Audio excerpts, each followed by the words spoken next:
Okay, hey everybody, welcome back. Welcome to week 3, he says again, not remembering where we are.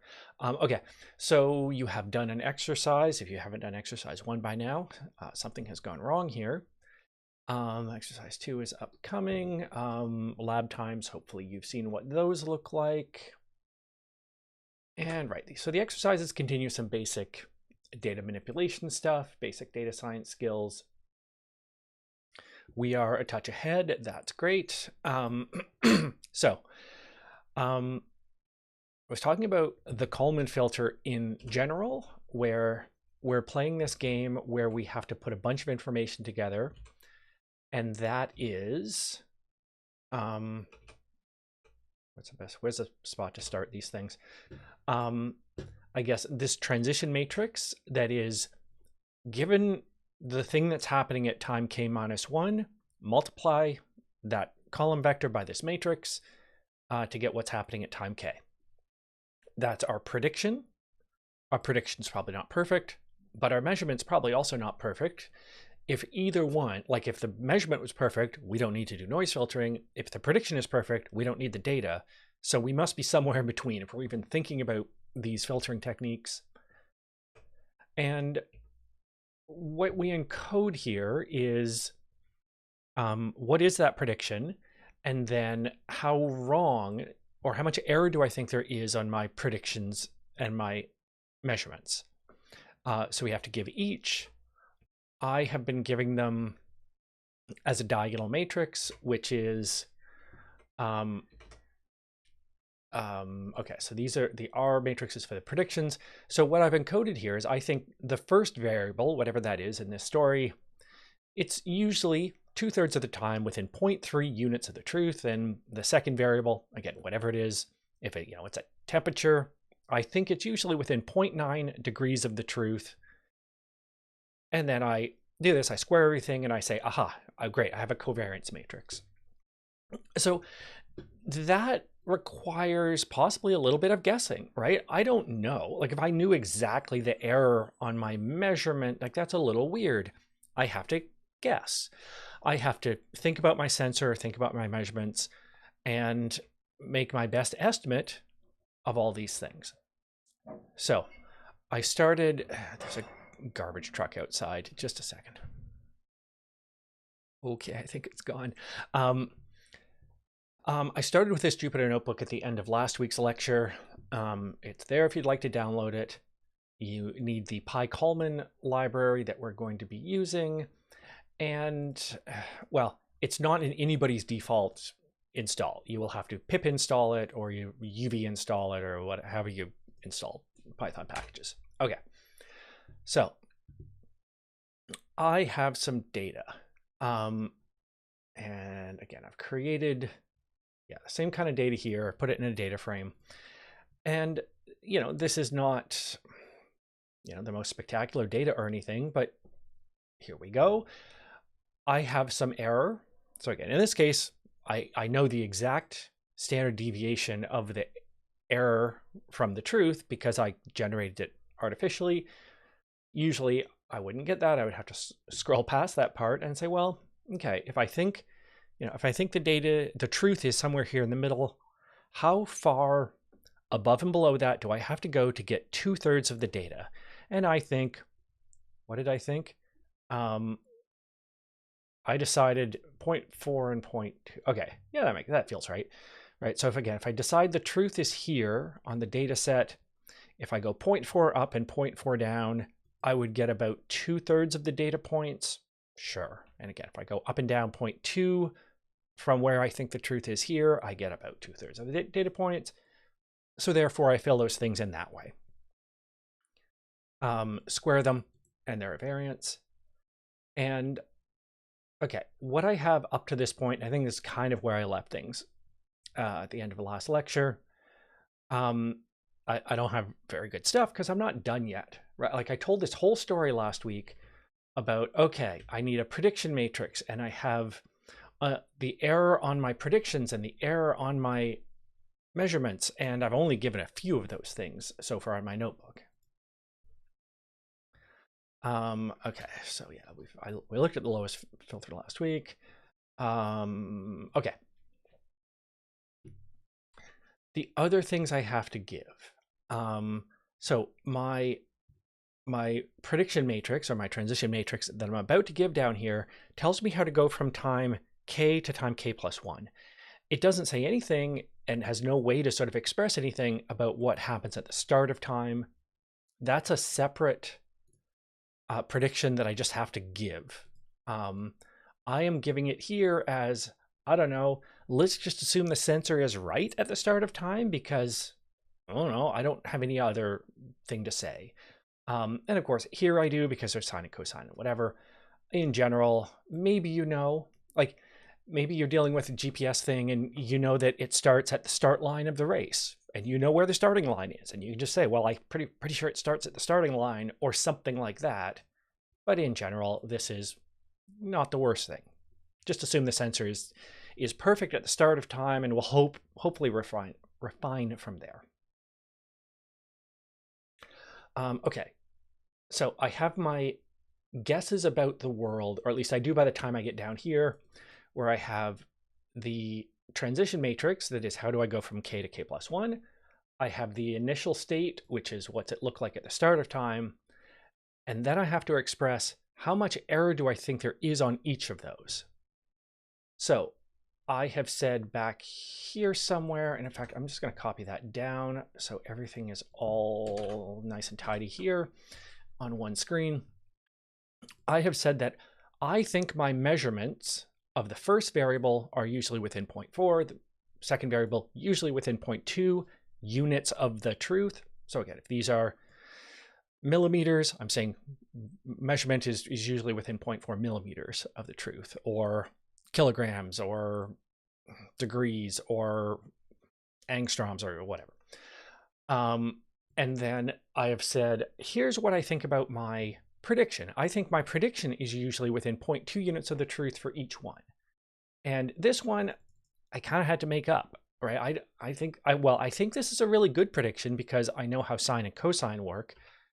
So if it's a good prediction, that means there's less error. I can tune that number down a little bit. Let's just run all that. Okay. Does this relate to what I said in the slides? Yes. Pardon me, I don't know what's up with my formulas there. Oh, right, I didn't talk about my prediction matrix, did I?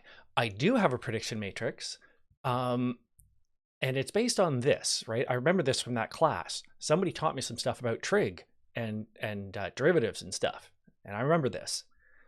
I don't remember that. I looked it up in Wikipedia. But the implication there is, well, what does my sine curve look like if I go delta x steps over? Well, it's going to move here. It's going to move from wherever it was at that step. It's going to move up by this much. It's going to move down by that much.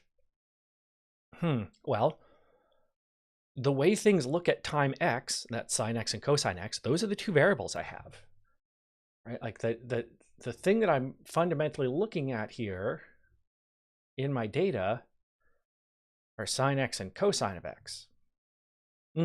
This is now a very useful thing. Like, how do I get the next time step over? Well, 1 times this variable plus delta x times that variable, negative delta x times that variable, plus cosine of, plus 1 times that. That's a matrix multiplication. 1 times this plus delta x times that, and negative delta x times that plus 1 times that. That's exactly what I said on the last slide. It's a guess, right? It's approximately equal to, but you know, it's good. It's a pretty good guess. That's how I can get to the next time step with a matrix multiplication. So that's my transition matrix. I had to figure out what delta x is based on the data I have and how far I'm moving, but fine. Then I have a 2x2 matrix. It can be a list of lists like this. It could be a NumPy array, any appropriate thing. And then, like I said, I have guessed how much error is there on my prediction. And I've said, well, I guess maybe I'll keep my example like the slides, at least for now. And I get this, and that's pretty good. Um, I have, very nicely actually captured, that's totally what I expect a sine curve to look like. Here, maybe there's a little noise left. Like this line is bumping around kind of a lot. I think part of what's happening here is I just got unlucky. Right? I randomly got these 3 data points in a row that are above the truth. I know the truth is -1 here. So, well, that's how randomness works. It'll happen sometimes. But that's what I'm dealing with, at least in this example with this random seed. So I could tune that a little bit. I could decide it's okay, right? I could look at this and think, yeah, that's pretty good. That's close enough to the truth that I can go on and presumably do whatever other data analysis I expect to do next, right? Like this is presumably in service of the next step in my data analysis. That data might be nice and I can go. I guess I should say, like, just because I have noise doesn't mean I need to filter noise. Maybe I'm happy with that. I just am happy analyzing it the way it was. It depends on the situation.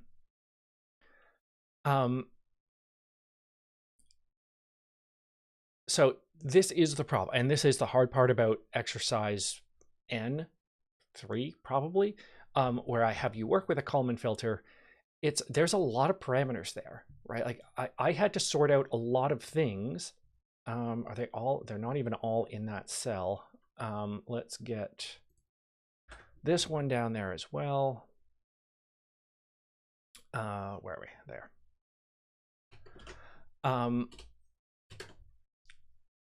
Like these things are the covariance matrices are all n by n matrices or n values, and then I have this n by n matrix for my prediction. I've got a lot of stuff to work out.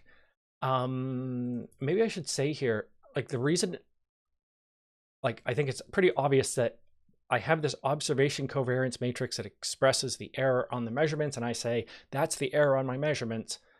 This one's maybe less obvious. I've said this. I've said my initial guess here has as much error as an observation because, well, it's an observation. That's what I chose. If I'd chosen something else here, maybe I would choose a different expression of the amount of error there. But I went with that, sure. Like I could say, maybe I will. At the start of time, we're at 0, 1. Because I know. So this is the scenario where I just know what's going on here. I know exactly what the world looked like at the start of time because, well, why not? And then maybe that, right? If that's what I know, then I can express that, feed it through the Kalman filter. It's not going to change very much because all I did was move the like where we are at the very left of the graph, just a tiny bit up and down. But I can be honest with myself. If I do honestly know that about this world, and again, this is the runner started at the start line. I know exactly where that was in the latitude and longitude or whatever. Or I know the number of steps they had taken when they crossed the starting line was exactly 0. So I know there's no error on that or whatever I'm measuring, whatever I'm estimating. Maybe I know it perfectly, and then I can say that. If you start getting these parameters wrong, then everything blows up. So all I've done here is just, and like this is totally, I think we all understand that this is a reasonable mistake that a normal person could make, right? Like put the minus sign in the wrong spot. So now I have a really bad prediction, but I've expressed that it's a pretty good prediction. And this one actually still, just because I think there's less error to worry about here, this really bad prediction completely washes away anything that could be happening in my data. Do I know? Like, do I know that this is now a really bad output of my noise filtering process? Well, maybe. Maybe I just don't think carefully enough about it. And I think, great, there we go. That's the output. Thing stays really close to 0 all the way through all of time. Just because I made a really crap prediction up here. It is worth being careful about that. So in the example over here in this notebook, I've made a quite good prediction about what things look like at time k+1. well, up here I have anyway. It's a really good prediction. It's got very little error on it, less error than the observation. And once again, like I could, like it's legal. It's not going to throw an exception if I say there is 0 error on the prediction. Well, but then what I'm telling the Kalman filter and what it's going to believe is the prediction is perfect. The measurement has some error on it. So it's pretty much just going to perfectly, and without thinking, everything is going to cancel out, it's just going to follow the prediction. That's probably not perfect. Yeah, like, as much as this is a quite good prediction, it's not right. Yeah, that's way, like, this seems to be drifting down. This seems to be drifting up relative to the truth. So I do, even with this very good feeling prediction, I need the data to kind of keep me on track and to cancel out whatever error is in that prediction, whatever error creeps in around this discretized derivative sort of thing.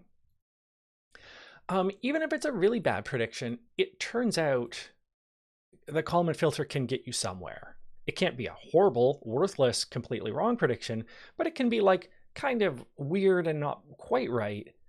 And the prediction will still kind of guide things reasonably. So what if I don't like this? And so I was kind of holding off on this as I talked, because I did look at this and think, sorry, I'm annoyed by this. So this bad prediction example down here. So I'm just going to delete this because I keep scrolling to it accidentally and then annoying myself. Okay, I'm just going to keep the good one. What if I'm not happy with this? What if I do think, I like what's on the left here. I like my smoothing of variable 1, but I think I'm following the data. I think there's too much noise in my prediction of variable 2. So there's something wrong here. And what's going on and is, okay, if I lower this value, so if I'm the observation covariance, okay, I'm looking at, in my slide, I'm talking about this one. If I make this number lower, what I'm saying is there is less error on these measurements, right? Smaller standard deviation on the measurements means they're closer to the truth. There is less error.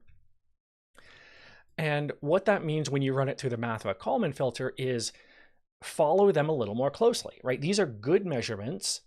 If I turn that value down, so therefore good measurements, well, we should follow them more closely. They're close to the truth. And I would expect that to probably lead to more noise. Let's try. We lower the, so if I turn these numbers down, I'm just going to divide them by 2 because that seems fair. Yeah, I have expressed these measurements are pretty good. And so the Kalman filter stays closer to them because I've said they're good values. So if I turn that number up, so I was there a few seconds ago, I'm going to double it in the other direction. If I say now, these are bad measurements, there is a lot of error on them. Well, a lot of error would mean a lot of noise, which means relatively little effect. I would expect that to follow the prediction a little more closely. And presumably the prediction is a relatively smooth curve, just the way things are happening with this linear prediction. So, or the prediction that is linear combinations. So I'd expect to get there. But I don't want to fiddle with this one too much because again, the observation covariance I estimated honestly back here. I looked at my data and I said, it's my just raw data. And I said, I think I'm within 0.4 units of the truth and 0.2 units of the truth on these measurements because again, maybe I estimated it from the graph like that. Maybe I know something about my sensor. What I don't have a good intuitive sense of here is how good is this prediction? I think it's quite good. But if I say it's perfect, 1, the whole thing becomes pointless because I'm just ignoring the data. And 2, it's not actually perfect because this is a pretty good, but not perfect. So if I start playing with the transition covariance matrix, the opposite thing happens. if I lower those numbers, I'm saying there's less error on the predictions. So therefore, those are good values. Therefore, follow them less closely. And if I assume my prediction is going to be a fairly flat, smooth line, I would expect there to be less noise. Okay, so again, I've been here as my sort of baseline. And yeah, maybe I do. Like, maybe I do think, I do legitimately think probably I'm following the data a little bit too closely there. Yeah, I just got a little unlucky with some high and low, consecutive measurements. So I am a little bit too close to the data. Maybe I want to trust my measurements a little bit more. So I would turn that number down. And I would get to somewhere where, yeah, I'm pretty happy with that. In fact, maybe I might have over smoothed here. Maybe on this variable on the left, I'm a little over smooth. That looks suspiciously perfect, but I might, let's put it this way. If you hand that in, I would have given you full marks. I'll put it that way. In fact, if you handed in it's not like there's one right answer here, right? Like, there's a judgment call to be made about how noisy is the truth, how perfect is the prediction, etc. This is fine. It's maybe on the edge of as rough as I would like it. Maybe more like that. Maybe I'm happy there. But again, it is a judgment call. Okay. So what are all the things I've just done there? Right. In my covariance matrices, these two, they've been diagonal matrices. And that's because anything off the diagonal is about the covariance of the error on two different variables. So do I think there's something about the error on variable 1 and variable 2 where they'd both be high at the same time? Maybe. And if I do have that thought, I can put a non-zero there, but I'm not going to have that thought in this course. This is just going to be one variable at a time. How much error do I think is on this? Okay, put the number there. How much error do I think is on that? Put the number there. And again, it's a guess. And I know that some of y'all are quite quantitative and that makes you uncomfortable. Well, tough. It's how these tools work. I do have to think about how much error I expect, and I might have to guide my number up and down a little bit after looking at the data and seeing the results, but it is fundamentally an imperfect thing. If I gave you this data and you put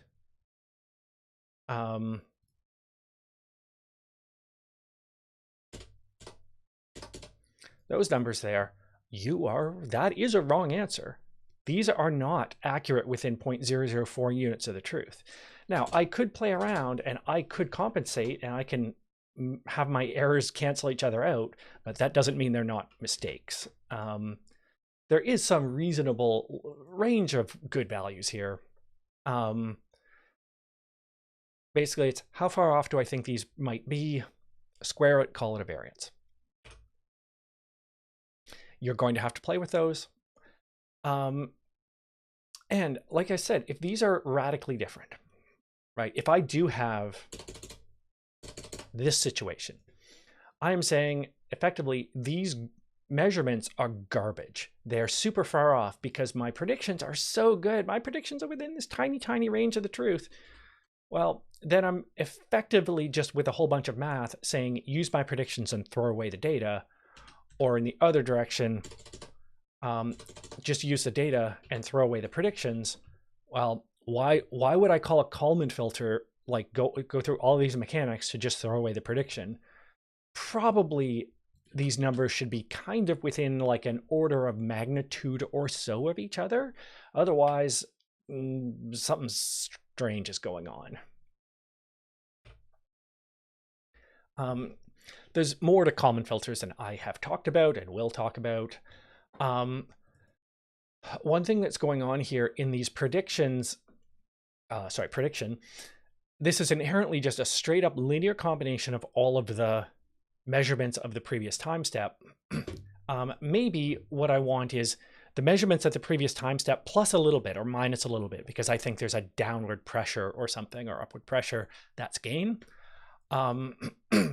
maybe, again, this is some robot or whatever, and what I'm measuring is position and velocity, but I know something else, and what I know is how hard the motor is working, because I control that, right? I have a circuit that puts voltage to the motor or doesn't. Maybe I know that, and that would be a really useful fact to throw in here. You could throw it in as a data variable. You can also inject it as a control input. Both of these are fine. There's something called an unscented Kalman filter that every time I give this lecture, I think I really should look up why it's called unscented. But this is, I guess, a scented Kalman filter, where what I'm giving here, I'm making the prediction by saying, here's your matrix, multiply this by that, that's the prediction. In an unscented Kalman filter, I'm just saying, here's your Python function. Call my Python function, do whatever it returns, that's a prediction. So I can be a little more flexible there, if you need to. We're not going to. And like I said, Kalman filters, when they're parameterized right, and on exercise, I believe it's 3. Yep. In exercise 3, where you're doing this and working with this GPS data, I've given you enough that as long as everything goes right, it's a pretty good, but of course not perfect prediction. The data is okay, but not perfect. And if you get them together the right way, it's like, I would say, shockingly accurate. It's so good if you have all of these pieces and you can get them expressed properly to the filter. It's amazing how much data you can pull out of a really ugly amount of noise, where if you just look at the data initially, you might think, oh, this is unsalvageable, I cannot work with this data. And then after a little bit of fighting, well, if you actually put good values in there, you can have actually shockingly good results. On the other hand, if you just have a lot of data, right? If I went all the way back here, like I have 25 data points. If I had 250 data points and redid my entire thing, okay, that's a lot more data to work with. And now, yeah, the lowest filter looks awesome, right? And I can fiddle with this a little bit. I can judge that I'm over smoothing here. Well, maybe I'm over smoothing. Let's find out. That's probably, like, maybe I'm happy on the left, but unhappy on the right. Yeah. If you have a lot of data, you can just do this kind of moving window of averages or a moving window of linear fits. And that's great. I have one parameter to sort out. It's not that hard to think about it. Bigger numbers are more smooth, smaller numbers are less smooth. And I get good results out of the deal. So I think both of these tools are worth having in the back of your mind, in your toolbox. Yeah. Fair. Right. I still, if I use this more advanced tool and I use it well, maybe I can do even better. In fact, what did happen down here with my Kalman filter when I actually got the parameters right? So now I guess I would judge these parameters are probably not right. That's fine. I'm allowed to think about, oh, actually, okay, this is a good quiz. What am I about to do here? So I continue to believe my observation covariance is fundamentally good. It's actually a little easier to see it now. I have more data. And again, I imagine where the truth is. And I think, okay, I have to go up and down by some amount to capture 2/3 of the data. What is that amount? And before I had 0.4 and 0.2, maybe I think that's more like 0.5 when I look at it. Of course, I know the truth because I know there's generated data. So now, even with that, I think this should be smoother. I think my prediction is really smooth. I think my output is not smooth enough. That means I should trust my prediction more. That means I should tell the Kalman filter there's less error on the prediction. So less error here means follow it a little more closely. Try that. Wow, It is interesting. Oh, did I? Is my delta t right? Yes. Um, okay. See, I'm now coming into this point where I'm suspicious of this. I'm a factor of 10 on my two things, and now I'm wondering if maybe my prediction is, I'm just saying my prediction is perfect. But I think that's pretty good. Maybe I had to do that just with this data being what it was. That's just what I ended up with. And, so be it. This is, my observations are kind of a mess and my predictions are pretty good. I still need the predictions, right? Again, if I put exactly 0 in here, yeah, I'm drifting a little bit. We come to the artificialness of my example here. Okay. If you want, I don't think you need these for this course, but if you're into this kind of thing, a couple like much longer form examples of Kalman filters. This first one is the example I used earlier with a robot on a track. So there's one position and one velocity, and you know something about where the robot is and something about how it's moving, but you can predict and do all this prediction business, get this transition matrix, go through the whole Kalman filter business. And once again, there's probabilities in here, and that what they're doing with these clouds is trying to draw the two-dimensional probability distribution. And what's happening here is there's some probability of, if we combine the distribution around the measurement and the distribution around the prediction, do the product of those two normal distributions, we take the maximum likelihood, the peak of that distribution, and that's the output. So with I guess the darkest green pixel in this image, that's the Kalman filter output. And you go through the whole thing and off we go. Again, I don't find this specific math hugely interesting, but it's there if you want it. What I do want to talk about are some other filtering algorithms. So in general, filtering is about removing noise. Well, I guess, yeah, any unwanted stuff, you would think that would usually be noise, but not necessarily, right? There's other things that might be happening in a data set where it's like you have one number that's representing two things at the same time. And I think this example makes sense. So this is, I have my phone in my pocket and I'm walking down the street and my phone vibrates. So now there's two things going on in the like accelerometer and stuff in my phone. One of them is measuring a thing that's happening quite quickly, that zzz of a phone. The other one is the, 1 or 2 hertz motion of a person walking.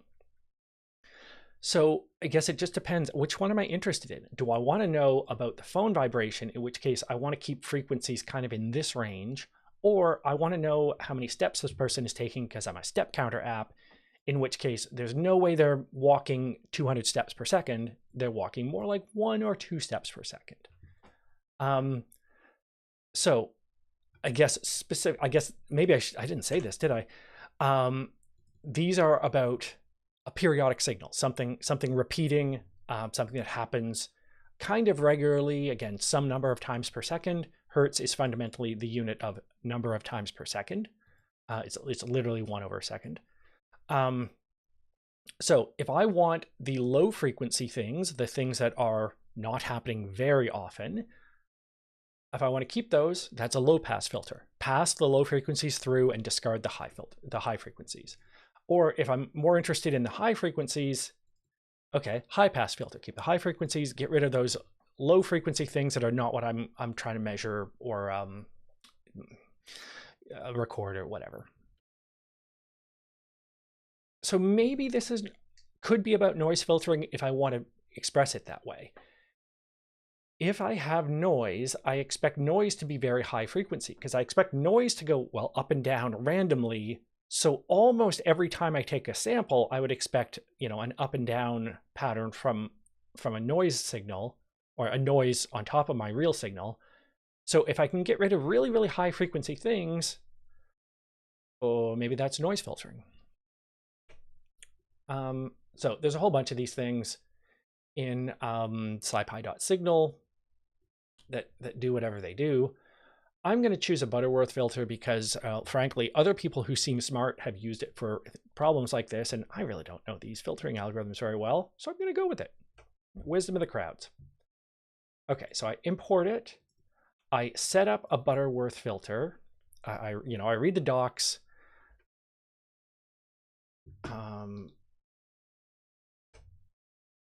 And I decide, okay, I want to keep the low frequencies. I want to throw away the high frequencies.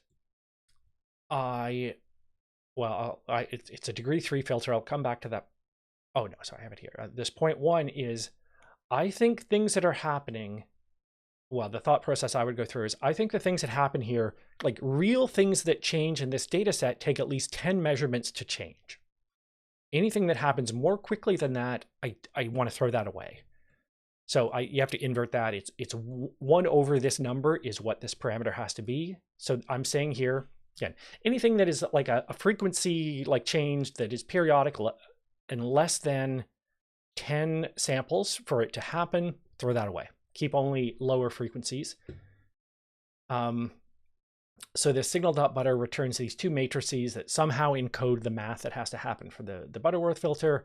Hand that to the thing that actually does the filtering. Remove the noise, and I get what is this red line. So if you care about things like audio, this makes sense, right? There might, I don't know if there's a low pass filter. Again, noise tending to be a high frequency.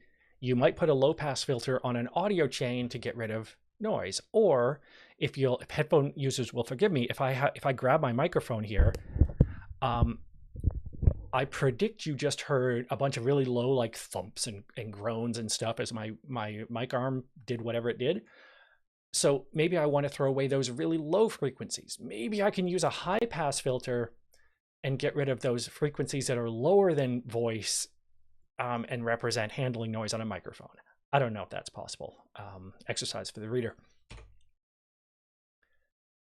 So I can still do this wrong, obviously, right? I can say, like where I put a 0.5 here, I'm saying keep things that even if they happen in 2 sensor readings, keep them.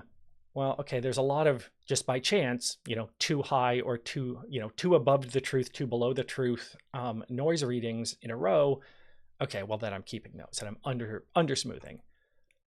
Or I can say where I put 0.02 there, things that are really happening here take at least 50 cycles to happen, or 50 samples to happen, and then these get smoothed away because these are now too high frequency, and I'm left with just like a flat line.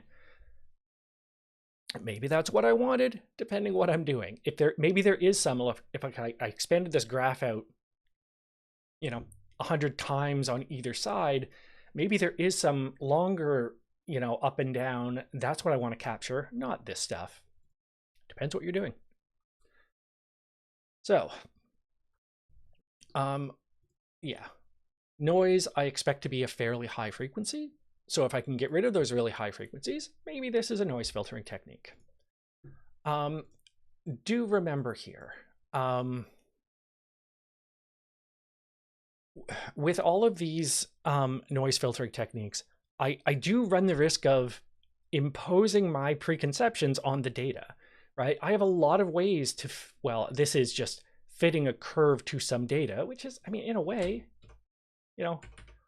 this is a very specific way, obviously, but it's a way to fit a curve to some data.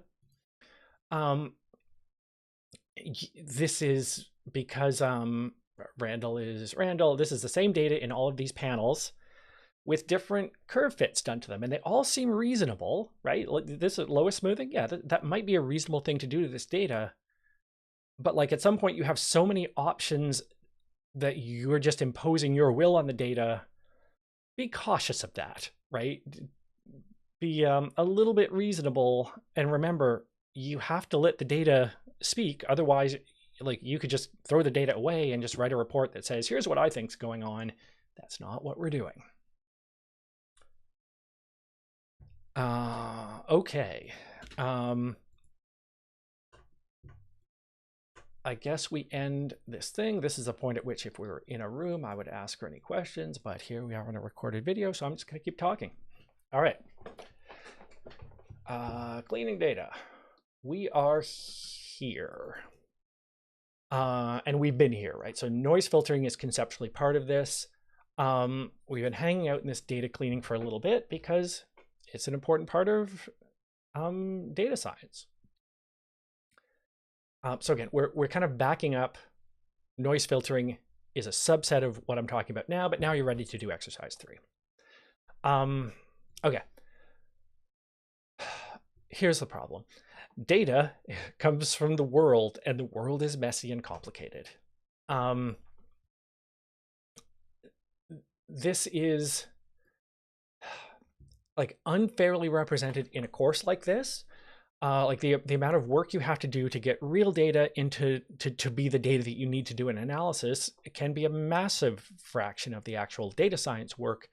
You know, in this course, some of it, like I've done some of this for you, right? I've done a bunch of work for, you know, the data that you're getting for exercise 6 or whatever. I have figured out the question. I have the data. I have gotten it to a point that you can do the thing and not spend, you know, 10 hours fighting with all of this other crap, that you can just do the analysis task or whatever. Doesn't mean it wasn't there. It just means you're not seeing it in week 6. This Jupyter notebook from Julia Evans, can we, in any reasonable way, sorry, I hadn't foreseen the like screen real estate problem here. Okay. Sorry. So I like this example, 1, because I like Julia Evans and everything she's ever done. 2, it's a really good example of how like data cleaning really goes and how messy it is. The data here is New York City 311 service requests. And this is like, you phone the city and you say like, my garbage didn't get picked up, or there's the pothole in the road, or the sign has fallen over, or whatever, right? These kinds of things you tell the city about and you hope that somebody comes and fixes it. Okay, so step 1, read the CSV file and then have a look, right? Like, once again, in weekly exercises, I'm telling you, you have to do this. How do you know you have to clean the data up? Well, because you've looked at the data and figured out what's going on in there. Specifically, we're looking at incident zip codes. So these are, you know, analogous to Canadian postal codes. They are, in general, 5-digit numbers. I believe it's true that like things that start with 10 or 11 or are, you know, in or near New York City. So that kind of makes sense. But okay, there's some missing. Oh, also wait. So there's some not a numbers in here. These are strings. But then, like, as you come down here, didn't some of them get... Oh, wait. So this one is 6 digits. This one is 5 digits plus some other junk. No clue. Not a valid thing. Yeah, there's some weirdness happening here. And also, like I just finished saying, like 10 and 11 is New York City. This one starts with 29. That seems weird. 07? Weird. So... a few things that happen here. So we've taken this. Apparently, I didn't know this one. You can say that like these input values turn into not a number, right? So this not a number value that represents missing data in Pandas speak. You can expand that a little bit. So get rid of these strings that actually mean not a real number, or not a real zip code. Yeah. Okay. So then what's up with the dashes is why are there some of these things that have dash 4 more digits on them? Well, you do a little looking around. I believe Julia is Canadian, so this is maybe not super common knowledge for Canadians, but it's the 9-digit zip code is just more precise. So like this person's zip code is 11549. Yeah. Think of it as like point. Like this is a refine. So 115.9 point something else. So if you just drop this stuff after the dash, this part is a valid and correct zip code for this person. They've just been a little pedantic when they entered it. Which is what's happening here. It's get rid of those. Yeah, just slice the first 5 characters off the string. That's a valid zip code. Great. Probably 5 zeros is all not real. So yeah, this is replace them with not a number. Great. Okay. That I feel like is kind of the normal data cleaning that people would expect. Then you get this problem of like the data looks right. It is valid zip code looking, but it doesn't look New Yorky. This 77056 is in Texas. So if this is New York City 311 data, like the city of New York, it seems like you should throw those away, right? Like that's an obvious thing to do, to just have something like this and throw away things that are not in New York City. And that's both obvious and wrong. If you look at what's happening here, you see this is, okay, there's something coming from this zip code that's not in New York City, but the complaint is, hey, somebody in New York City is harassing me in Norfolk, Virginia, I suppose. This is not an emergency, but can you maybe ask the police to tell them to stop that? Or, hey, somebody in New York has put up this billboard that's lying to the people of Houston. This is a problem that we need to deal with. And I don't know why you would phone New York City 311 for it, but hey, it's real, right? This is real data. It is correct data. Just because it looks wrong doesn't mean you should throw it away. Now, maybe you should throw it away because it just doesn't make sense for whatever analysis is going to come along and happen next. But so here we have decided to keep the non-New York. But that's a judgment call. It depends what analysis is about to happen. If you're about to just draw these things on a map and see like where in New York City the requests are coming from, you don't need those. You don't need the thing in Texas. It's going to make your map look weird. But it depends. So there's just a like endless list of things that could fall into the category of data cleaning and could be described as things that need data cleaning, you know, applied to them. Just simple like strings can be annoying, or values can be missing, or humans who type things don't always type perfectly. All of these kinds of things. But it's how data looks, and it's what data does. So good spot for a break. See you in a few minutes in the next video, and we'll do some more data cleaning.